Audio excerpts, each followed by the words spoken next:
Lepo pozdravljeni v novi epizodi s podcasta Zevo. Spolnost, ja, tema, ki pri mnogih vzbudi zadrego, pri mladih pa pogosto ostane neizrečena, neraziskana ali pa celo napačno razumljena. In prav zaradi tega sem zelo vesela, da danes gostim Polono Kovač, predsednico društva Ključ, organizacije, ki se že leta pogumno sooča z enim najtežjih področij, preprečevanjem trgovine z ljudmi, spolnim izkoriščanjem in ozaveščanjem mladih. Polona, živjo. Živjo.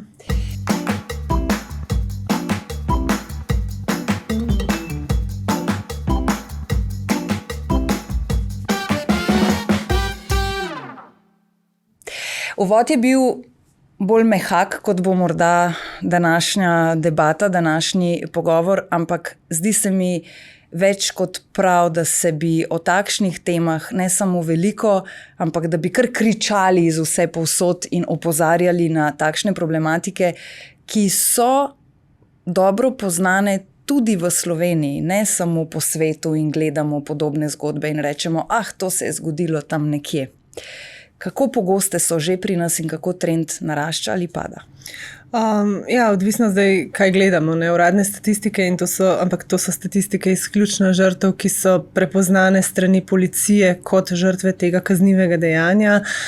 Kažejo številke okrog 30, 40, 50 oseb letno, ampak mi verjamemo, da je to samo vrh ledene gore. Tudi z nami prihajajo v stik osebe, ki so bomo rekli možne žrtve različnih oblik izkoriščanja, potem so tu vedno nove oblike izkoriščanja, do katerih prihaja. Med njimi še vedno kot prepoznane prednjačijo žrtve različnih oblik spolnega izkoriščanja. Se pa v zadnjem obdobju tudi zelo veliko govori in tudi dela z osebami, ki so doživele različne oblike delovnega izkoriščanja oziroma prisilnega dela. Težko je govoriti o številkah. V resnici ne vemo, koliko je teh oseb, ki živijo v človeka nevrednih razmerah, ki so zlorabljene tako ali drugače. Zdaj, če govorimo o delu, gre predvsem za kršenje nekih takih temeljnih pravic, ampak več kot temeljnih pravic. Ljudje živijo v človeka nevrednih razmerah, delajo številne nadure, niso plačani, nimajo regresa, nimajo dopusta, zadolženi so, ker so prišli v Slovenijo. To so recimo njihove izkušnje. Ko govorimo pa o različnih oblikah spolnega izkoriščanja, tam govorimo pa dejansko o dnevnem posiljevanju oseb. Predvsem so tukaj ženske, dekleta, do neke mere tudi mlajši moški in transspolne osebe, ki zaradi različnih razlogov se znajdejo v takšnih situacijah. Velikokrat so to dejansko izkušnje nekih zlorab, spolnih zlorab že v otroštvu, v mladosti. Potem je tukaj veliko prisotnega bilo pogosto nasilja v nekih družinskih odnosih, veliko je tudi izkušenj nekih prvih odnosov, ki so bili nasilni, teh prvih partnerskih odnosov. In vse to vpliva na samo podobo teh mladih, ki potem s časom odrastejo. Včasih se tukaj zgodijo tudi kakšne težave z zasvojenostjo, ki so posledica, vzrok, se včasih niti ne vemo. Morda begi od doma. Vse to vpliva na samo podobo teh mladih na način, da verjamejo, da so vredni toliko, kot je vredno njihovo telo, da lahko ljubezen na nek način dobijo samo s tem, da gredo preko vseh svojih osebnih mej, prepričanj in na ta način v bistvu se odrečejo tej neki privolitvi dejansko, ker privolijo v vse, samo da bi, obdržali nekega človeka ob sebi, čeprav ta človek v resnici pogosto njihov izkoriščevalec, in to jih potem vodi v ta začaran krog različnih oblik prostitucije, spolnega izkoriščanja, iz katerega je pa precej težko iziti, oditi. Je treba resnično zbrati moč, pogum tudi in zaprositi za neko podporo, za pomoč. Zato sicer smo različne organizacije, tudi Ključ. Ampak tukaj je, če oseba sama ni pripravljena, je zelo težko pomagati. Tako da je to cel proces. Želela sem si, da prideš na ta pogovor predvsem, se bova dotaknili sicer tudi drugih tem, ampak predvsem bi rada danes s tabo spregovorila o spolnosti med mladimi, v smislu, kako se ta meja že premika, v smislu, da so vedno mlajši otroci že spolno aktivni, pa ne samo spolno aktivni, ampak koliko je že v bistvu veliko tudi tega zlorab strani ti bom plačal, če pokažeš to in tako naprej. To je nekako bil tudi povod, da sem se odločila, da bi rada o tem spregovorila, zato ker kot mama hčerke, ki je šoloobvezna, imam občutek, da je res, da še v nižjih razredih. In v bistvu imam občutek, da sama pri sebi pravzaprav sploh ne vem, kako postopati. Se pravi, kako neko preventivo že narediti doma. Kdaj je dovolj otrok zrel, velik, da se o takšnih stvareh sploh začneš pogovarjati? Oziroma, ali so lahko že dobre iztočnice, ko ti otrok doma reče, veš, mami mi je hotela dati sošolka bonbon, če bo ji naredila to pa to. To verjetno je že neka priložnost za učenje. Ja, jaz mislim, da je v bistvu vsaka priložnost, ki jo lahko kot starši izkoristimo, dobra za to, da otroke učimo, da se naučijo postaviti svoje osebne meje. Torej, da je njihovo telo njihovo in da je zdaj pomembno, da upoštevajo tisto, kar si oni želijo. Seveda to, ne, tukaj smo že mi tudi malo hinavski, to ne velja za umivanje zvečer, pa umivanje zob, vse te stvari, ki jih imaš, pa treba se prevleči. Ampak recimo ravno, se opravičujem, ker prekinjam, ampak ravno tudi to tuširanje, konec koncev, otrok se že pri 4 letih lahko sam če želi. To recimo je fino, da se mu omogoči, zaradi tega, ker mu s tem pokažemo, da ima se pravico odločiti sam, kako s svojim telesom. Taki mali koraki dajo potem občutek, da ima on nadzor. Pa ni za zanemariti odnosov, ki pač se dogajajo med partnerji, oziroma to, kar otroci opazujejo.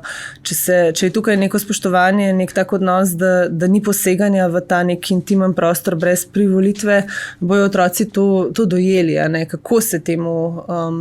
kako k temu pristopati. In bodo potem znali sami tudi te meje počasi postavljati. Tako da jaz bi rekla, da niti ne gre toliko nujno za pogovore o seksu z zelo majhnimi otroki, ki pač na to še niso pripravljeni, ampak da se počasi govori predvsem o tem, kako je pomembno, da je, se pravi, ta pristop do tvojega telesa, da je to tvoje in da lahko o tem sam odločaš na eni strani, potem v nadaljevanju, pa tudi o odnosih, kje so te meje, kaj si ti želiš, kako poveš, kaj si ti želiš, kako tudi moraš spoštovati meje drugih ljudi, se tudi to moramo učiti, da ni zdaj samo zato, ker si pa ti nekaj želiš, bo pa ti nekdo drug ugodil. Moraš sprejeti, da ti morda pa pač tudi ne bo in da zato te nima nič manj rad, ampak da ima pač on neko svojo mejo in tako, jaz mislim, da se tako največ otroci naučijo. Potem pa še zaupanje. Tega tudi ne smemo zanemariti. Zelo veliko je treba, po mojem mnenju, delati in to je tisto, kar resnično se mi zdi, da tudi glede na te naše raziskave manjka. Otroci povejo, da ko se jim je zgodila neka zloraba, so recimo morda povedali svojim prijateljem, redkeje staršem, skoraj nikoli v šoli in zelo, zelo malokrat na policiji. To pomeni, da tega zaupanja nimajo. Zdaj, kaj bomo mi odrasli naredili, ker to je pa naša naloga, da bodo otroci vedeli, da nam lahko zaupajo, da lahko pridajo k nam po nasvet, da niso starši, pač neki drugi odrasli v njihovem okolju, samo tisti, ki jih ves čas samo kaznujejo in regulirajo njihovo vedenje tako ali drugače, ampak da so pač to osebe, ki jim lahko dejansko pomagajo. Tukaj se moramo pa vsak pri sebi vprašati, kaj dela v nekih odnosih z otroki v tej smeri. Majčkeno me je šokirala informacija, ko sem prebrala, da se ponekod po osnovnih šolah že dogaja tiha, v narekovajih, tekma, kdo je imel več spolnih partnerjev. Ja, jaz sem o tem sicer brala na pogovornih urah, nam otroci, kljub temu, da se zelo odprto pogovarjamo o teh stvarih, niso še zaupali tega, tako da jaz še vedno upam, da gre za neke izjemne primere, ampak ne vem, v resnici nimam informacije o tem, bi se težko izrekala. Verjamem pa, da je to lahko povezano tudi z s tem, kar mladi delajo na spletu. Pač spremljajo razne influencerke in se na ta način tudi lahko učijo določenega vedenja. In zdaj, če imamo na eni strani neke mlajše ženske, ki, naprimer promovirajo prodajo telesa preko OnlyFansa kot odlična priložnost za velik zaslužek. Na drugi strani imamo neke influencerje, ki mlade fante spodbujajo k nekim takim oblikam zelo zaničljivega, nasilnega, grdega, nespoštljivega vedenja do žensk, dekleta, ne, ker to so pač alfa moški. In to se izkazuje dejansko tudi na naših pogovornih urah, ko pridemo v razred. Se mi je že zgodilo, da je cel razred fantov v eni od osnovnih šol, mislim, so bili 9. razred, začel sklikati go top G. Ko sem omenila pač kako oni razmišljajo o predlogih vedenju Andrewa Tatea. Ja, in verjamem, da se tako tudi učijo nekih vrednot, ki jim lahko škodijo. Meni tisto, kar mi je grozno, je to, da se posledice potem tega odražajo kasneje v njihovem življenju. Da se ne gre za to zdaj, s kolikimi vzpostavljaš neke spolne stike. Pač ni tukaj sploh... Mislim, stališče ene ali pa društvo ključ ni neko moralistično.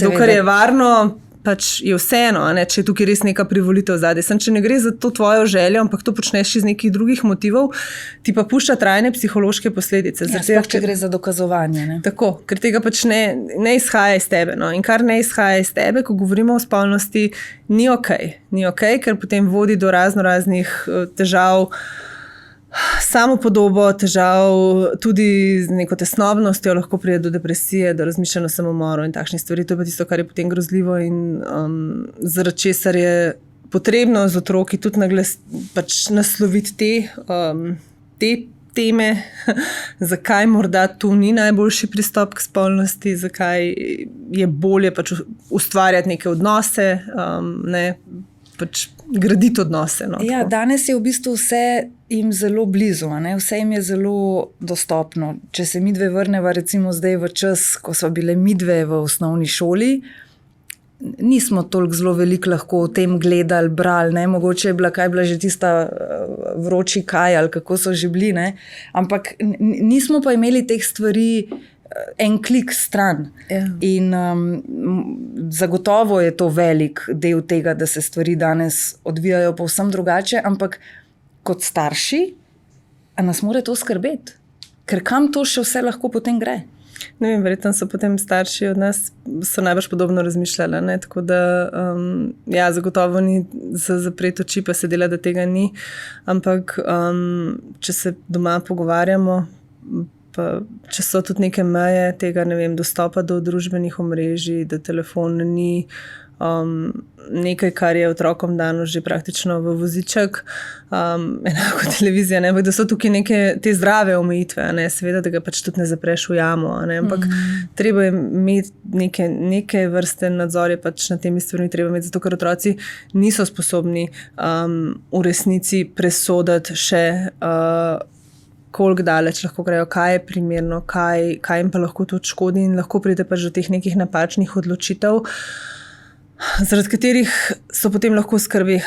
To se pri našem delu izkazuje. Večkrat smo že naleteli na kakšen primer dekleta, ki jo je zapeljal ta tako imenovani loverboy. Tukaj gre za moške v kriminalni združbi, čeprav v zadnjem obdobju se mi zdi, da delujejo lahko tudi samostojno, ki zapeljuje mlade dekleta z namenom, da jih potem izkoriščajo za prostitucijo. V preteklosti, ko sem zdaj začela delati na Ključu, je to izgledalo tako, da je bila ideja, da so jih odpeljali nekam v tujino, kakor na neki izlet, in so jih potem tam pač prodali neki drugi kriminalni združbi. Zdaj, to, kar so pa v zadnjih letih recimo bili primeri, je šlo pa bolj za to, da so dekleta prepričali, zmanipulirali to, da so jim pač pošiljala gole fotografije, posnetke ali pa da so se celo snemali med različnimi spolnimi aktivnostmi, in ko so prišli do teh posnetkov, so začeli izsiljevati. Če ne boš naredila tega, kar sem ti rekel, bom jaz te stvari objavil na internetu, bom jih poslal tvojim sošolcem, bodo to vsi izvedeli. In jaz moram pač nažalost povedati, da je kar nekaj teh deklet, s katerimi smo mi prišli v stik, izbralo pristanek v izsiljevanje, raje kot da bi povedali staršem, ali pa ker starši me bodo ubili, če zvejo, ali pa jaz bom kar umrla, če to pride na internet. In se stvari niso ustavile pravočasno. Po drugi strani vemo za primere, ko so dejansko se, starši vpletli, se je policija vpletla in se je stvar lahko prekinila. Tako da, ja, spet to zaupanje, kako ga bomo gradili. Pa mogoče še enkrat opozorilo, govoriva o Sloveniji in govoriva o naših dekletih. Ja, ne. sveta. Se ti zdi, da je ta sram največkrat razlog, da ne spregovorijo? Ali dejansko strah, kaj mi bodo doma naredili? Po mojem je Kaj oboje. največ opažate? Pa ni tudi, mislim, sram. Ja, sram, ampak s sramom pride tudi ena taka slaba samopodoba, oziroma tisto občutek, da sem jaz sama kriva za vse, kar se mi zgodi, ne? In si tako zaslužim. V tem smislu. Pa verjetno si tudi mečkaj zmanipuliran v to smer. Ja, seveda, ne. Takšen je miselni proces, to ti je rečeno, ne. In če se pa to zgodi po kakšni izkušnji, ki je že bila tudi prej, ne vem, nasilna, zlorabljajoča, je pa to samo potrditev tega, da je pač, ne, to je moja usoda, ja, to sem jaz. Jaz sem pač vredna toliko, kot je vredno moje telo. Ne? Tako bom jaz funkcionirala naprej in dokler taka oseba res ne pride, veliko krat je to, ko zadane čisto dno v svojem življenju, da pride do tega, da res ne more več, da se pač potem obrne na pomoč, kar dolgo živi, potem to zdravi z drogami, z alkoholom, te grozne občutke, s katerimi se sooča, jasno to pelje samo še v druge težave. Ja, je kar težko iziti, zato mi zelo veliko energije vlagamo v naše preventivne aktivnosti, kolikor smo pač tudi uspešni na projektih, da lahko to šolam tudi brezplačno omogočamo in imamo kar dober odziv. Veliko šol je takšnih, ki nas kar vsako leto, predvsem srednje šole, ki nas kar vsako leto kontaktirajo. Imamo različne pogovorne ure, ene so tako, da so prav v trgovini z ljudmi, velikih imamo pa 2 vrsti pogovornih ur, jim rečemo ključne šole za punce pa za fante, pa ločimo razrede, se pa ravno o teh temah pogovarjamo, o konsenzu, se pravi o privolitvi, o odnosih, o škodljivosti pornografije, prostitucije, o tem na obe smeri, ne, pri fantih mogoče je malo več poudarka pri tem, zakaj ne postati uporabnik ali pa kaj je s tem narobe. Pri dekletih pa jih res spodbujamo k premisleku o tem, da kje je njihova vrednost, ne? Kako iti preko tega, da je samo telo nekaj vredno, ampak da to, kar pač dobivajo neke signale iz morda različnih okolij ali pa kako poiskati pač tudi podporo, pomoč, če te nekdo želi zlorabiti, izkoristiti tvoje zaupanje. Pa verjetno je tukaj zelo pomembno tudi ozaveščanje tega, kdaj nekaj je zloraba in kdaj ne. Mislim, sploh kdaj se že šteje kot zloraba. Ne? Sploh verjetno, kadar se dogaja to v nekem zaprtem družinskem okolju, ko so vpleteni najožji, če lahko rečem, družinski člani. Takrat je verjetno zelo pomembno, da tak otrok ve, da to, kar se dogaja, recimo, ni prav. Ne? Da ni to, da si otrok misli, to se verjetno pri vseh tako dogaja in tako mora biti. Ja, mi s takimi mlajšimi otroki ne delamo. Vem, da tukaj neke druge organizacije imajo določene programe, vem, da so se razvijali tudi neki programi, že dela z otroki v vrtcu, pogovori na to temo. Ja, da se da. Preprečevanje nasilja in zlorab, ja, gre lahko čez vrtec, celo osnovno šolo. Mi se v resnici pogovarjamo s temi najstniki, ki so nekako že na pragu teh nekih spolnih izkušenj in potem skušamo se pravi, bolj v smer teh najstniških odnosov, da bi tukaj se postavljali neki zdravi temelji potem za njihovo prihodnost, pa če slučajno bi šlo kaj narobe, ne, da vedo, da je to narobe in da bodo dobili pač pomoč, podporo in da naj jo čim prej poiščejo. To je nekako naš cilj.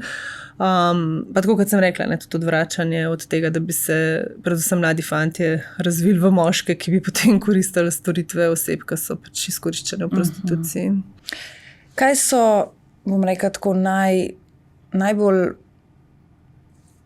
grozne, v narekovajih, zgodbe, ki si jih bila deležna, odkar si pri društvu Ključ, v smislu, da je zgodba, za katero si mnenja, da je prav, da se ve, da se zgodi tudi pri nas lahko takšna zgodba, zato da se kakšne stvari morda lahko zajezi, ustavi. Mislim, meni se v bistvu vse zgodbe, ki jih misliš, zdijo pač grozne. Ne? Morda najbolj tako recimo 2 tipa zgodb nekako najbolj prizadeneta, tudi nas zaposlene, pa se moramo potem malo več pogovarjati o teh stvarih. Eno so prisilne poroke. Prisilne poroke se dogajajo in pri prisilnih porokah so starši tisti, ki dejansko prodajo hčerko v zlorabe. Ki zlorabe so se že dogajale. Taka mladostnica ali pa zelo mlada ženska, težko odide, zapustiti mora celotno skupnost, nima kam, prepričana je, da je to itak normalno, da so ženske pač na ta način, da se z njimi dela, in zelo so same. In je to zelo težko je pač to poslušati. Pa ne govoriva tukaj samo recimo o Romih in o njihovih navadah. Ja, v Sloveniji se to predvsem dogaja znotraj nekaterih romskih skupnosti, se pa dogaja tudi znotraj kakšne druge skupnosti, o kateri je pa še manj govora. Ne počnejo tega vsi Romi v Sloveniji, no, seveda, ne bo pomote, je kar zelo regijsko to pogojeno. Pogojeno, ja. Ampak ne glede na to, da je to, se pravi, bilo nekoč bolj običajno pri njih, zdaj živimo v Evropi, kjer so neke otrokove pravice naj bi bile zagotovljene, kjer zakonodaja kazenska in druga velja za vse, in biti pri 13, 14 ali pa 18 prodan v zakon nekomu, ki ti potem reče, mi smo tebe kupili, ne vem, kot kravo ti boš delala to, kar ti bomo rekli, to ni okej. In če taka oseba poišče pomoč, bo tudi jo dobila in jo lahko čaka lepša prihodnost, ampak težko je oditi iz neke družinske situacije. Ne? To na eni strani pa jasno vse te zgodbe oseb, ki so izkoriščene v prostituciji. Tukaj se vedno, tako kot ena taka čebula se razpirajo. Začne se še s to neko, morda celo neko lažno samozavestjo, kot jaz sem to želela početi, jaz sem bila celo najboljša v tem, ne vem, nočnem lokalu ali pa kakorkoli v določenih aktivnostih. Hkrati se potem razkrije, ampak ne, ko sem bila stara pa 15 let, so me pa 4 moški posilili na ulici, pač v domačem kraju. In vidiš, kako se je to vse zgradilo. Pa moja mama je tudi imela tako izkušnjo. Ne? Pa bilo je veliko alkohola. Pa doživljala sem, ne vem, take in drugačne oblike nasilja. In ko se to razpira, ko vidiš, kako je v bistvu človek, ko sedi pred tabo, je pač, ne vem, mlad, verjetno zdaj so že večinoma mlajši, celo tudi od mene, torej govorimo o osebah mlajših od, ne vem, 40 let, med 20 in 35. In so, koliko enih groznih stvari je bilo v njihovem življenju, ko so se jim začele dogajati, verjetno že, ko so bile stare, ne vem, 4-5 let, ne? Ali pa pač morda 10. In koliko se je teh negativnih izkušenj nabralo. In to si zelo težko predstavljamo ljudje, ki tega nismo doživeli ali pa ki tega pač ne poslušamo toliko pogosto kot mi, ker nam je to na nek način nekako, ne vem, ne normalno, ampak pričakovano, da bodo to osebe povedale, ker so te zgodbe tako zelo podobne. So. Pač seveda se razlikujejo v nijansah, razlikujejo se neki določeni elementi, ampak te zgodbe zlorab, izkoriščanja, tega, kaj se jim dogaja, tudi kaj se jim dogaja potem, ko so že odrasli in ne vem, so v prostituciji. Ko vidiš osebo, ko ti razlaga o tem, vsem tem nasilju, ki ga je doživljala, in to dosti tako hladno govori o tem, potem jo pa prizadene, ko začne, pokaže ta čustva, začne jokati, ko začne govoriti o tem, da kako zelo pogosto so stranke, moški predvsem, izsiljevali to spolno aktivnost brez zaščite. In kako se je ona počutila posiljeno, vsakič, ko je sicer rekel, da bo s kondomom, potem je pa tisti kondom dal dol. Tako... ne gre najbolj... stvari, ki si jih težko predstavljaš, res si jih težko predstavljaš, če jih pač ne slišiš, ne doživiš. Mi si samo želimo, da se ne bi, po eni strani mi zdaj govorimo o teh izkušnjah negativnih, o teh posledicah, ki jih to pušča, o tem, ko vidimo, koliko časa traja, da oseba izide, da preseže to svojo travmo, koliko neke terapije, nekih drugih oblik obravnave potrebujejo. Pa imaš pa na drugi strani razne neke zagovornike, ne vem, spolnega dela. To je, ne vem, kakšna osvobojujoča zadeva za ženske, da ne vem, ker enim je pa fajn, da so posiljene, jaz ne vem, kakšne so to izjave, ne. Seveda to zapakirajo v to, da seveda to ni tako, to si same si izbirajo stranke, pa ful veliko denarja imajo, pa ne vem, pač. Ja, težko bi dejansko. To ni večina primerov. No, morda kakšen med njimi tudi je takšen, ampak velika večina primerov nam pa razlaga ravno o tem, kako so stranke v bistvu nasilne. In to tudi izhaja iz tega, da gre za nadzor. Pri spoštovanju v bistvu. Ja, vsega ni, ne. Tisti moški, ki se poslužujejo tovrstnih storitev, so pač nasilni, zato ker jaz sem tebe plačal, zdaj boš pa ti delala to, kar sem ti jaz rekel. Tukaj, to je tisti mehanizem zadaj. Kupil sem te. Ne? Tako, ne gre za kupovanje nežnosti, pa malo ljubezni, kam doma manjka. Ne? Zdaj bom mečkam zajadrala v temo, ki ni področje društva, ampak me zanima dejansko tako tvoje mnenje. Ko govoriva o tem kupovanju, ne, na takšen ali drugačen način, mečkam nijanse tega lahko vidimo tudi pri recimo zelo premožnih moških ali pa moških, ki imajo veliko denarja in lahko svojim ženam ali pa mlajšim puncam, partnerkam, ljubicam, kakorkoli že, marsikaj omogočijo. Se pravi, ne da jih, ne govoriva zdaj o takšnem načinu, torej plačam, zdaj boš pa delala to, kar jaz hočem, ampak so pa tukaj drugačne stvari, pa so tukaj izleti, pa potovanja, pa jahte, pa kosila, pa darila in tako naprej. Mogoče celo lahko rečeva, da gre za podobno stvar. Ja, jaz mislim, da je tista meja te privolitve, verjamem, da nekatere pač privolijo res tudi zato, da si nekako, rekla, olajšajo življenje, ali pa da dobijo nekaj, kar mislijo, da same morda ne bi mogle, dobiti in jim je to v tistem obdobju v življenju zelo pomembno. Ampak meja zlorabe je v tem, so vseeno slišane, ne? Lahko določene stvari zavrnejo ali jih ne. Lahko reče ne. Ja, lahko reče pač ne. Meni to ne ustreza, jaz tega ne želim na takšen način.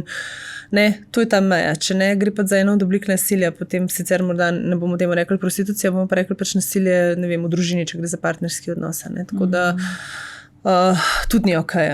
Ker tudi v svetu smo lahko nedolgo časa nazaj poslušali razne zgodbe med glasbeniki, kako tudi mlada dekleta in tudi fantje niso zmogli in smeli reči ne za res bizarne zabave in podobne stvari. V tistem primeru dejansko gre tudi za trgovino, koliko res razumem, se ga preganja za trgovino z ljudmi, pač glede na poročanje, bomo videli, kaj bo iz tega. Kaj se bo razpleslo. Ampak absolutno te zlorabe moči. Tukaj gre za to, da je pač neka oseba ima več neke takšne drugačne družbene moči, zdaj, če govorimo konkretno o teh zvezdah, ali pa o nekih igralcih, režiserjih in tako ne. In potem na drugi strani pač oseba, ki si na vsak način želi uspeti, ki je mlada, ki pač je pripravljena za to marsikaj požiti, verjame tudi, da je to edini način, verjetno. Potem pač naredi, kar je rečeno, jasno se pa potem ne more dobro počutiti. Ne? Ja, ampak ta povod v bistvu je zelo podoben v vseh teh različnih situacijah, konec koncev. Kaj pa se potem zgodi, ko oseba, zdaj prej si omenila, nažalost, ponavadi najprej dno dosežejo, predno potem poiščejo pomoč. Če recimo pride takšna oseba k vam, kako se vse skupaj začne, kakšna je pomoč, ki jo dobi, da si morda lahko na drugi strani predstavljajo ljudje, čez kakšen proces takšna oseba sploh gre? Ja, zdaj odvisno je tudi, malo se oceni, kakšne so potrebe. Če je treba zagotoviti varnost, je oseba nameščena v varni prostor, potem sledi program integracije, to je zelo dolgotrajen proces. Varni prostor je pač namenjen, dokler je ta nevarnost. Lahko bi bilo pač dlje časa, spodbujamo osebe vsem k samostojnemu življenju, zato ker v nekem kontroliranem, nadzorovanem okolju so prej živele. Zdaj, ideja je, da z nami pa vseeno se učijo te samostojnosti, spet, ki jim je bila odvzeta v nekem obdobju. Potem imamo možnost, da se namestijo v neko podporno stanovanje, torej da začasno živijo v neki kapaciteti, ki jo imamo pač mi na voljo, dobijo razna svetovanja, terapije, pogovore. Imamo pa tudi program podpore osebam v prostituciji in pač, če želijo pri izhodu iz nje.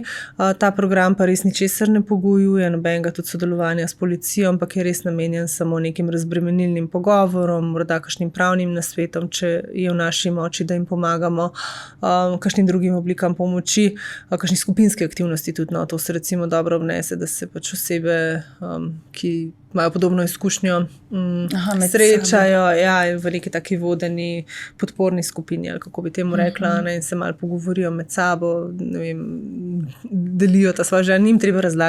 Njim treba razlagati svojih življenjskih zgodb, ker se razumejo, ker če pa to z nekom drugim moraš pa čisto preveč stvari povedati in je to včasih lahko težko. Tako da naši programi so široko zastavljeni, tudi ne pogojujemo ničesar. Zdaj za določene programe je pogoj sodelovanje z policijo, za marsikatero obliko svetovanja pa ni. Tako da smo na voljo, če bi nas kdaj kdo želel kontaktirati. Kako bi pa ocenila to sodelovanje s policijo ali pa konec koncev z državo na vseh teh področjih? Mislim, mi s policijo načeloma precej dobro sodelujemo, se gradijo te odnosi oziroma se jih skuša ohranjati odnosi, ki so bili zgrajeni. Podpisan imamo sporazum o sodelovanju z Generalno policijsko upravo in tudi ločeno z Ministrstvom za notranje zadeve pa Vrhovnim državnim tožilstvom.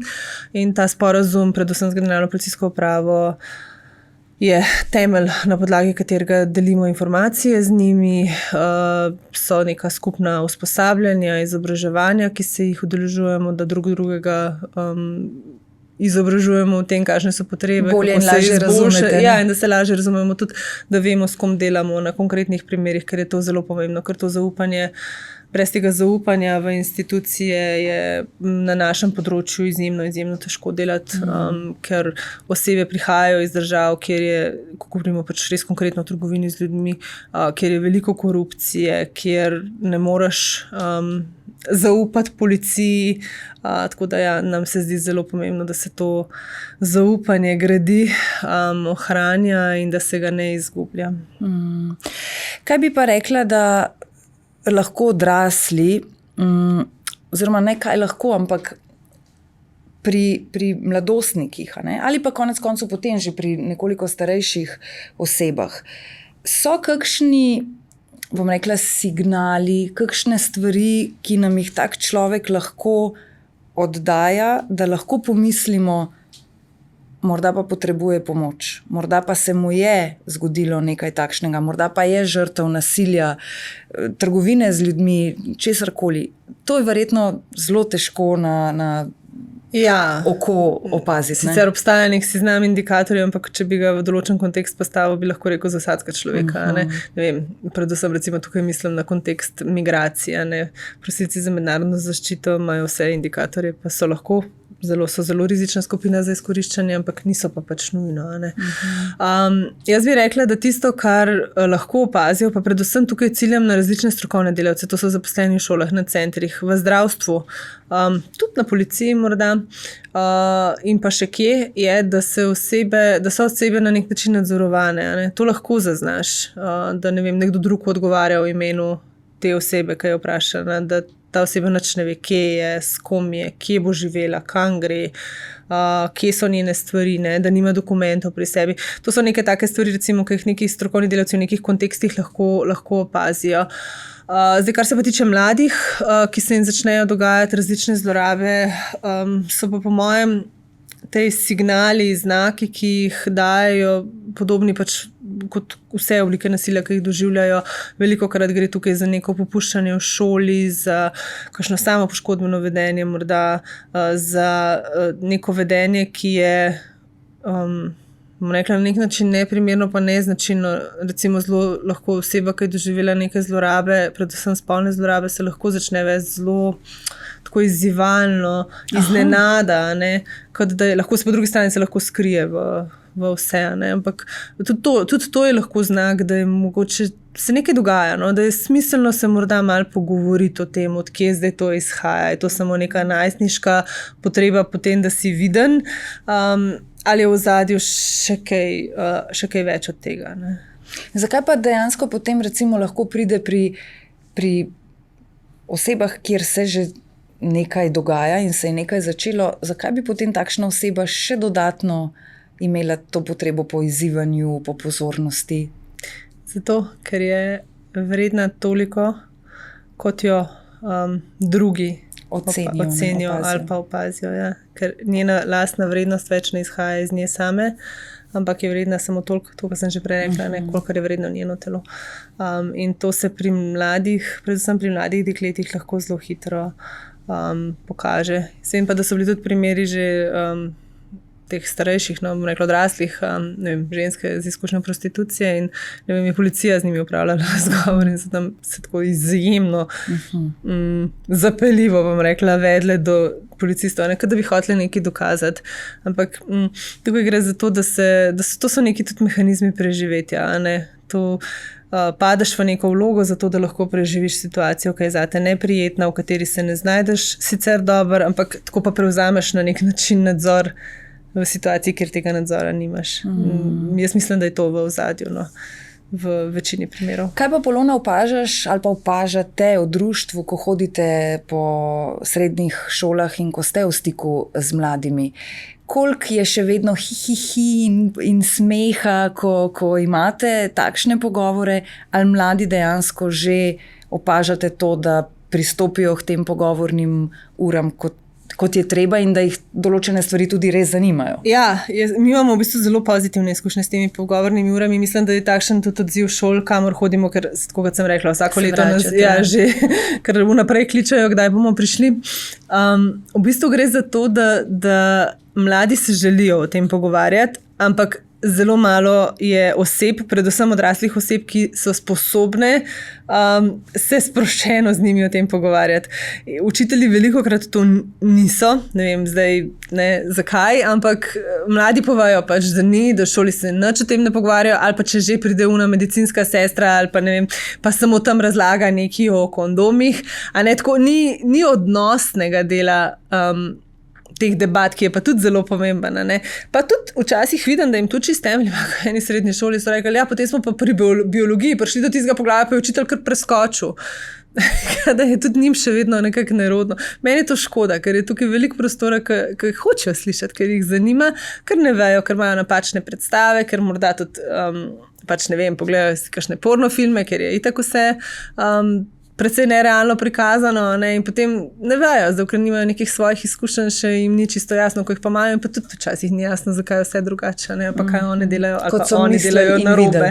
Ja, tako da te pogovori so v bistvu zelo odprti, teme včasih zaidejo, tudi malo pač se ne držimo strogo tega, kar smo, pač damo prostor, da mladi res vprašajo.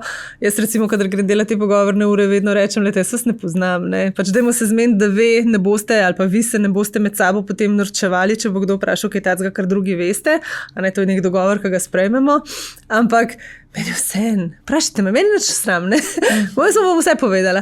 Včasih vprašajo tudi kakšno neumnost, eno me en fant vprašal, in kaj si vi mislite, učiteljica, mi je rekel, me to tako smešno. Aha, učiteljica, kaj si vi mislite o one night standih? Ja, pa sem pač jaz povedala, kaj jaz mislim o tem, ne, oziroma spet sem seveda rekla, ne, da je treba pristopati, delati samo tisto, kar si res želiš delati, ne, pa kar si oba želite. Pač, ok, dober odgovor. Ne. Je bil zadovoljen. Je bil zadovoljen s tega, ampak pač da jim daš možnost, da vprašajo, da se res pogovarjajo, da odkrito, pa tudi, da se kaj malo ponorčujejo, pa zaradi tega ni predvsem, da ni to več nek tabu, ne? Tabu za njih, da ne bi spraševali in se o tem pogovarjali. Omenila si, da morda kdo med njimi pogleda kakšno pornografijo in je potem presenečen, ko sam postane spolno aktiven in tako. Koliko velik negativen vpliv ima res lahko pornografija pri tako mladih? Ja, kakor jaz vem, je pornografija ena izmed bolj zasvojljivih teh nekemičnih zasvojenosti, oziroma spravi, je kar ljudje, otroci, mladi, moški predvsem ratajo kar zasvojeni lahko s tem, ampak tudi dekleta, ne, ni da so samo fante tisti, ki to spremljajo. To je ena negativna stvar. Druga negativna stvar je to, da se zaradi teh, se pravi, jaz vedno pač povem recimo za primer Pornhuba, nekaj let nazaj so več kot 2/3 več milijonov posnetkov morali umakniti, ker niso uspeli zagotoviti, da so osebe dale privolitev, da so objavljene, da ne gre za žrtve trgovine z ljudmi, da na posnetkih niso otroci oziroma pač mladoletne osebe. Ne? In ko to tem mladim poveš, so tako, kar gledajo. Ne? Potem, če gledaš te statistike, kaj je najbolj klikano, veliko je takega zelo ekstremnega, nekih fetišov, ki so lahko nasilni, ne vem, incestoidni in podobno. tako zelo, zelo napačne predstave so. No, zelo se odvrača od tega, zelo, se pravi, pretirano spremljanje pornografije lahko zelo odvrača od tega, od realnosti in od grajenja odnosov in od teh pričakovanj. In potem pride do situacije, ne, ko ne vem, mlad fant misli, da mora biti grob, ona bo tam samo kričala od navdušenja, dekleta pa tudi mislila, da mora biti kar navdušena nad vsako stvarjo. Ne, in pa ni na koncu noben zadovoljen, to jim pač poveva, ne, dajte se pogovarjati. Ne, časih, pač, če se ne moreš še pogovarjati o tem, pol mogoče, daj še za kakšen dan ali pa dva odloži tole aktivnost, pa daj najprej... Še nisi tam. Ja, daj najprej se pogovarjati, no, kaj boste probala, ker se pač mladi še morda tudi ne vejo, kaj mi je všeč, pa mislim, logično, da zagotovo ne vejo. Zagotovo ja. ne vejo. Ampak, ja, dajte se pogovarjati med sabo, dajte pač graditi odnose in ja. Zdaj, omenila si... Kar se tiče tega, da se morajo pogovarjati oziroma ne, da odložijo še za kakšen dan, mesec, leto. Ne. Se mi zdi pa včasih, pri teh zadevah, da smo ženske morda, zdaj gledam za nazaj, mogoče tudi še vedno ostaja ta trend, ampak ženske lažje spregovorimo, se mi zdi. V nekih partnerskih. Ne vem, jaz imam takih izkušenj. No, se zato me zanima. Moje so različne, odvisno o čem, ne? Mislim, zelo lahko spregovorimo, da nam gre kaj na živce, ne? Ja, ne pa kaj nam je všeč. Kaj nam je pa v redu, pa mogoče malo težje. Okay, to ima zdaj že tudi malo stran od samo od spolnosti, ne? Tudi sicer. Ampak, ne vem, verjamem, da je to tako pač... Je tema, ki te lahko spravi v zadrego. In sploh je pa še v kontekstu, če pomisliš, da si pač res mlad, pa če se spomnimo, ko smo bili mladi, ker še v bistvu niti ne veš točno, o čem govoriš, ne, ali pa kaj, ne vem, se nimaš slike pred sabo in to moraš... Mal si sam popredalčkati na nek način. Ne? Ampak prej sva govorili tudi o tem, da so zelo različni že fetiši in fetiš je tudi ena taka stvar, ki je lahko... Ne bom rekla problematična, ampak spet, če se najdeta dva skupaj in vse ostalo štima in je spolnost sama po sebi v redu, potem pa po nekaj letih, dajmo reči moški ali pa ženska, da ne bomo delali kakšnih zaključkov, pride ven z neko idejo po nekem fetišu, ki je morda za nasprotnega partnerja na prvo uho, na prvi uč, ojoj, to pa ne. Kje je ta meja? Ja, jaz bi rekla, da je meja pri ne. Mislim, jaz nisem strokovnjakinja za fetiše in se o tem res težko karkoli govorim. Vem, da pač nekateri ljudje proučujejo te stvari. Ampak vsekakor pa ne glede na to, koliko poznaš pač temo, vem pa, da je tisto, ko govorimo o odnosu, o spolnosti, o svojem telesu spet, privolitev je pač potrebna. Zdaj, če eni v strani odnosa neka zadeva resnično ni in je ne želi poskusiti, potem ni fair, da druga stran izsiljuje, manipulira, teži, Ravno zato sem to pogojuje morda, pogojuje tudi. Če me pa imaš rada, ja, pa boš. Jaz mislim, da je to nasilno, da to ni v redu, da to je pač ena od oblik potem psihičnega oziroma spolnega nasilja in temu se je treba izogibati v odnosu. Zdaj, kako razrešiti te razlike? Ne vem, s pogovorom medsebojnim, morda pa tudi poiskati neko zunanjo, tretjo osebo, če pač gre tukaj za nek trajnejši odnos, za neko družino, kako te stvari zdaj razrešiti, da bo pač družina lahko ostala skupaj, če je to obema v interesu. Ampak vsekakor ni rešitev, da ena oseba izsiljuje, druga pa pristane, zaradi tega, ker čuti, da mora. Če se vrneva k društvu in k vašim aktivnostim, prej si že opisala, kako poteka nek proces, skozi katerega oseba, ki pride in poišče pomoč pri vas, gre, da so si pač različni in tako. Kako osebno zadovoljstvo ti da, ko vidiš to osebo, ko jo morda srečaš čez nekaj let, ko si opomore in ko živi polno življenje? Ja, fajn mi je. Mislim, ja, se zato to delamo. Nisem edina, tudi moje sodelavke, vse dejansko smo zelo, zelo srečne, ko nekomu uspe in to z njimi tudi proslavljamo in ne vem, pri eni od uporabnic smo bili tudi na njeni poroki. Aha. Ja, to je pač pomembno, da so ti pozitivne, vse zmage proslavljamo, vsako narejen, ne vem, test, izpit, dobljeno službo, zelo veliko usmerjamo energijo v to, da se v bistvu res gradi pozitivne izkušnje, ker negativnih imajo dovolj.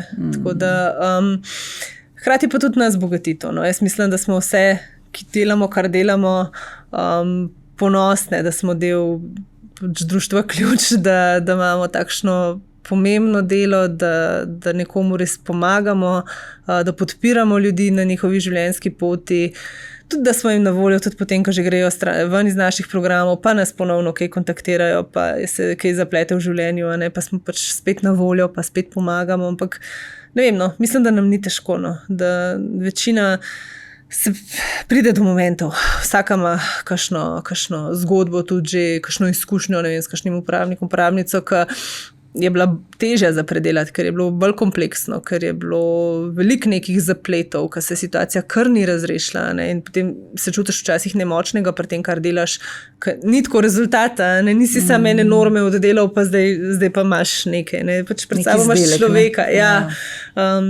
To je zahtevno, zato imamo tudi mi supervizijo, pa se pač pogovorimo potem o teh zgodbah. Imamo pa tudi zelo veliko podporo med sabo, smo kar povezana ekipa in se res, kako bi rekla, če ena neke situacije morda ne zmore, pač druge priskočimo na pomoč, ni tukaj nekega obsojanja, pač drugič pa druga potrebuje malo več pomoči. Polona, kaj bi rekla, da je tvoje poslanstvo? Oziroma, zakaj društvo Ključ? Zakaj si izbrala ravno to pot? Ne vem, videla sem oglas. Iskrena. Ja, iskrena, videla sem oglas, da rabe prostovoljce. Jaz govorim špansko, takrat so bile zelo pogosto žrtve, predvsem prostitucije ženske iz Dominikanske republike. In sem potem jih začela učiti slovenščino, prevajala svetovalne pogovore, tako se je začelo. Pa sem pa kar ostala. Tako da to, ko enkrat začneš, težko. Seveda bi lahko delala tudi marsikaj drugega, se imam kar nekaj znanj, ampak ne vem pa, če bi mi druge stvari, ki ne bi bile povezane s to temo, ki jo jaz toliko močno živim, že toliko časa, če bi mi dale zadovoljstvo, to pa ne vem, težko reči, morda. Ampak ta trenutek si jaz to zelo težko predstavljam. Glede na to, da praviš, da to živiš že toliko časa, bi rekla, da se stvari danes v primerjavi z nekoč, pa če greva zdaj na vsa področja, ki jih pokrivate v društvu Ključ, da se izboljšujejo v smislu, da imate občutek nekega napredka, ali ne ravno? Ne, ni napredka. Tako je, napredek je v tem, da mi razvijamo programe, ki so dostopni, vedno nekako mogoče malo tudi širše zastavljeni. To je vse s časom, so se kakšne stvari sistemsko zelo dobro uredile, ne vse. Tudi kaj, ne vem, skrbe otrok v Sloveniji nimamo. In tukaj se že vsaj od leta 2012 spodbujamo pristojne, da bo treba na tem področju nekaj resno narediti, ampak vedno je izgovor, pa se otrok žrtev v Sloveniji ful mal, kaj pa. Torej govoriva o tej oskrbi, ki so jo sicer deležne odrasle osebe. Ja, tukaj mi nimamo. Mi pač neke varne namestitve za otroke, ki so v Sloveniji ogroženi, ki jim grozi, ne vem, prisilna poroka ali pa morajo pobegati stran iz nekega okolja in jih je treba skriti. Mi tega pač v Sloveniji nimamo ta trenutek. Ni. Ne glede na to, zdaj govorimo prav o trgovini z ljudmi ali pa morda kakšne druge oblike zlorabe. Tega ni. In kaj se potem v takem primeru naredi? Ja, ne vem. Ko ga nimaš dejansko kam dati skriti? Ne vem. Spregleda se potem take otroke, Pač grejo čez sistem. Skozi sistem grejo morda v kakšen zavod, stanovanjsko skupino. En primer je bil ene deklice, ki je grozil celo umor iz časti in je pač prebegala v neko drugo državo. Ne vem. Ampak se mi zdi, da je to ena taka sistemska stvar, ki jo bi Slovenija pač morala postaviti. In o tem se sicer pogovarjamo s pristojnimi, dajemo to v akcijske načrte. Ampak gre iz akcijskega načrta v akcijski načrt. Jaz upam, da se bodo te stvari kmalu uredile, ker zdaj pa res že smo šli čez vse meje, po mojem mnenju, tega, koliko časa tega že nimamo. Tako da kakšne take stvari ne bi pričakoval, da bojo v tem času, odkar sem prisotna na Ključu, pa že prej tudi, ne, se Ključ obstaja od 2001, zdaj jaz sem prišla od 2007, se mi zdi, kot prostovoljka. Bi se morali spremeniti. Tako da tisto, kar je pozitivno, vidim, da so programi dobri, da so finančno tudi sorazmerno dobro podprti. Tukaj moram reči, da tudi država poskrbi, pa Mestna občina Ljubljana poskrbi za to, nekaj se pač tudi iz evropskih sredstev financiramo. V glavnem so stvari so zastavljene tako, da imajo potem ljudi, ki pridejo k nam, res lahko tak širok servis, o katerem sem prej govorila. To je pozitivno. Temu nimam kaj reči. Ampak recimo, da bi pa rekla, da je zdaj, ne vem, manj trgovine z ljudmi kot takrat, ja pa ni. Samo še kakšne nove oblike si bojo izmislili. Zato, ker pač z ljudmi je lahko razpolagati, zaslužek je velik, vedno bodo ljudje, ki so ranljivi, ki prihajajo iz ranljivih okolij, ki imajo neke slabe izkušnje v življenju, ki pač imajo pričakovanja, da jih v Evropi čaka neko res odlično boljše življenje, pa samo življenje. Včasih je dovolj že to, da jih samo v Evropi čaka življenje. In se potem znajdejo v takih res nekih izkoriščevalskih razmerah. In na drugi strani imaš seveda ljudi, ki verjamejo, da pač ni nič narobe s tem, če mi delavce iz tretjih držav izkoriščamo. Se pač oni so pa srečni. Ja, oni tam dobijo, ne vem, 20 evrov na mesec, tukaj pa dobi 500 evrov. To je pa ful dobro. Tako da. Koliko tega je lahko zdaj v zadnjem času opaziti, glede na to, da recimo tudi po Ljubljani, če gremo ven zvečer ali pa popoldne na kakšno kosilo, pijačo, kakorkoli, zagotovo, če gremo 2-krat na teden, se nam bo vsaj enkrat zgodilo, da nas bo postregel nekdo, ki je pač tujec, ki nas bo nagovoril v angleškem jeziku. Vseeno je treba pač povedati, da čist vsak tuj delavec še ne pomeni, da ni v redu plačan oziroma da se z njim nespoštljivo ravna. Zato, ker, zakaj to zdaj govorim in te sprašujem? Zato, ker kakšna starejša gospa, bom rekla, kakšna babica, ki je kdaj bila deležna tega in pol reče, no, a vidite, pa takole, pa jih pa pripeljejo, pa je takole, vidite, kako trpijo. Ni zdaj čist vsak tuj delavec žrtev takšnega ali drugačnega nasilja. Ne, ni vsak, ampak je pa zelo velik izkoriščenja ravno pač teh ljudi, ki prihajajo iz nekih res tretjih držav, niti ne več toliko iz Balkana, čeprav še vedno, ampak zdaj so tukaj na udaru predvsem te neke azijske države, ne vem, Filipini, pa Bangladeš, Pakistan tudi, tako različne države, Indija, Nepal. To so ljudje, ki pa so se zadolžili, da so prišli v Evropo, že zaradi tega so v ful ranljivem položaju. Pričakovanje je, da bojo 5-10 tisoč evrov, ki so jih zadolžili, odplačali v enem letu. Zdaj plače so niže, kot bi morale biti velikokrat. Ampak ja, tako kot si rekla, ne vedno, ni v vsakem primeru tako. Tudi težko zdaj mi, ko gremo na neko kavo, opazimo, ocenimo, je ta oseba izkoriščena ali ni. Tukaj je tista, ki ima vlogo nadzora država. Država je tista, ki mora preverjati, a te ljudje dobivajo plače, a imajo možnost počitka, a imajo dopust, a dobijo regresa. A so pač vse te pravice, ki jim izhajajo iz slovenske zakonodaje, a jih dobijo. Imamo mi dovolj kapacitet in možnosti, da se to preverja? Ja, to pa naj odgovorijo pristojni, ampak mislim, da nas kot civilno družbo ne bi smeli zanimati dovolj kapacitet, če jih ni dovolj, jih je pač treba ukrepiti. Ampak samo vabiti ljudi iz tujine, da naj pridejo, da Slovenija rabi delovno silo, pridite, potem pa ne poskrbeti za to, da se s temi ljudmi spoštljivo in lepo ravna na kakršnekoli načine. Se niti ni morda samo nujen nadzor, lahko je pač bi šlo za določene spremembe zakonodaje, ki bi otežile izkoriščanje. Jaz ne vem, se nimam vseh odgovorov, ampak treba je pač premisliti, kako bojo te ljudje, ki prihajajo v Slovenijo, pač, da se prepreči, da ne bojo žrtve izkoriščanja. In konec koncev tudi, da se tisti, ki smo v Sloveniji, ne bi zaradi tega počutili ogrožene ker se mi zdi, da lahko slišimo v zadnjem času veliko tega. Ja, zdaj me je pa strah na tistem delu, ne vem, recimo Ljubljane zvečer hoditi in tako naprej. Ker so tujci prisotni, ja. Ja, to pa je zelo težko, karkoli rečem, ker samo zato, ker je nekdo druge barve, ker ima druge barve kožo kot mi, pač nas ne ogroža. Ne?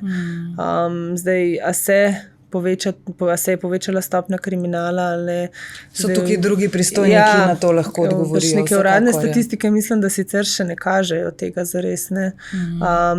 Vem, da v nekaterih državah se je to zgodilo, ampak tukaj to se zgodi tudi in predvsem zaradi getoizacije, ko se neko določeno skupino samo na en konc da, ne? Na eni strani, pa zaradi tega, ker se jim ne omogoči dostopa do dela, potem se pač jasno morajo. Se pač poslužujejo drugih načinov, da pridejo do denarja, da ne, tukaj je to kar nekako logična posledica potem tega, da če ne morejo delati, bo pa to. Ampak ne vem kakšno osebno, jaz tega občutka nimam, ampak morda ga pa kdo drug ima in je tudi to čist lahko razumljivo. No. Polona, če naj zdaj morda posluša in gleda nekdo, ki recimo v svoji soseski, svoji ulici opaža kakšne stvari, ki se mu zdijo, da niso v redu. Govoriva recimo tukaj primer, ne vem, delavci lahko na eni strani, karkoli, če to nekdo opazi. Kaj naj tak posameznik naredi? Če se mu zdi, mislim, več možnosti ima, lahko pokliče na 113, lahko pokliče društvo Ključ oziroma napiše sporočilo, pa bomo mi potem, če želi ostati na primer anonimen, lahko mi potem posredujemo informacije kontaktni osebi na generalni policijski upravi, tako da vsaj te dve stvari lahko naredi. Vsekakor pa je fino, da če nas poslušajo, zdaj res verjamem, da nas bo kar nekaj ljudi poslušali, da premislijo o tem, kako ne sodelovati v različnih oblikah izkoriščanja, kako storitve, ki jih ne vem, morda se poslužujejo. Ne? Zdaj, če pride v medije, da je, ne vem, v tej in tej restauraciji so bili delavci izkoriščeni, pač ne gremo več tja. Ne?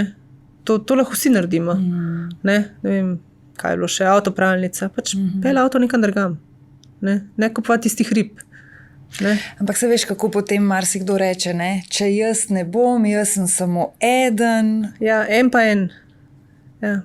In je lahko že veliko. Seveda. Tukaj, zdaj, vsak lahko reče, da bo pa nekdo drug, ne? Lahko pa pač ne bo. Če bomo pa vsi spremenili način razmišljanja, mislim, da to zveni malo utopično, ne? Ampak več, ko nas bo tako razmišljali, boljši bojo rezultati. In na ta način mi lahko vršimo nek pritisk na delodajalci, da premislijo, kaj in kako bodo delali. Ne? In da se tukaj res postavlja tudi neke meje tega, kaj je pač, ne vem, v Sloveniji sprejemljivo. Kaj je za nas, državljane in državljanke in vse druge ljudi, ki tukaj prebivajo, sprejemljivo, kako bomo mi živeli.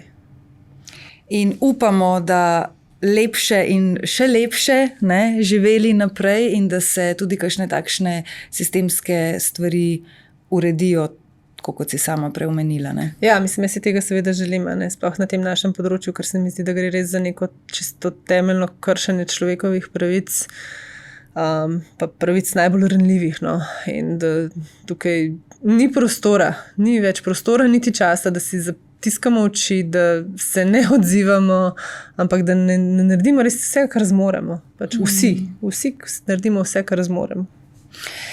Če dava za konec samo še nasvet mladim, ki naj poslušajo in gledajo, pa seveda se bova dotikali spolnosti, kaj je tisto, kar bi jim zdaj le svetovala? Jaz bi kar ostala pri vsem tistem, kar sem že prej v bistvu rekla in kar na teh pogovornih urah vedno rečem. Dajte se poslušati. Delajte tisto, kar res želite. In če so vaše osebne meje kršene, če niste slišani, če se čutite zlorabljene, dajte poklicati. Poklicati Ključ, pokličite Društvo za nenasilno komunikacijo, Društvo SOS telefon, Združenje za moč. Če sam nekaj organizacij naštejem, dajte poklicati, se pogovoriti. Povsod imamo usposobljene svetovalne delavke, ki so pripravljene nuditi neko podporo, slišati, spremljati, ne vem, biti zraven, ko je treba staršem kakšno stvar povedati, ko je mogoče težko povedati. To se mi zdi ključno. Samo ne zadrževati zase, ne zadrževati zase teh zlorab, ne sami sebi govoriti, da ste sami krivi, če se vam je to zgodilo, ker niste, ker je za nasilje vedno odgovoren povzročitelj in nihče drug. Še enkrat bova poudarila to, da ste lahko zraven ali pa ste zraven takrat, ko je treba tudi odgovornim ali pa staršem sporočiti kakšne stvari, ker se mi zdi, da lahko tudi velikokrat zaradi tega ne spregovorijo, ker kako pa naj, ali pa kaj pa bojo rekli in tako naprej, in jim res lahko v društvu zagotovite eno to varno okolje. Ja, Polona, najlepša hvala za ta pogovor. Ja, hvala za vabilo.